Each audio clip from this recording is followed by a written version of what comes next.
Hello, আসসালামু আলাইকুম। আমরা চলে আসলাম সিভিল ইঞ্জিনিয়ারিং ইউটিউব চ্যানেলে। আমরা দেখব একটি 2.5 জমিতে একটি বাড়ি ডিজাইন। দুটি ইউনিট, একটি ইউনিটে একটি রুম, একটি কমন বাথরুম, একটি ব্যালকনি, একটি ড্রয়িং রুম, একটি কিচেন রুম।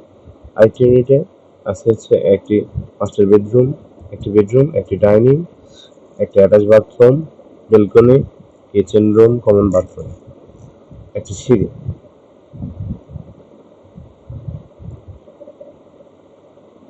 ইউনিটের পরিমাপ হচ্ছে 317 স্কোয়ার ফিট। বি ইউনিট হচ্ছে 524 স্কোয়ার ফিট। এটা হচ্ছে এ ইউনিট, এ ইউনিট, ইউনিট এ। এটা হচ্ছে ইউনিট বি। থ্যাংক ইউ, ধন্যবাদ। আসসালামু আলাইকুম।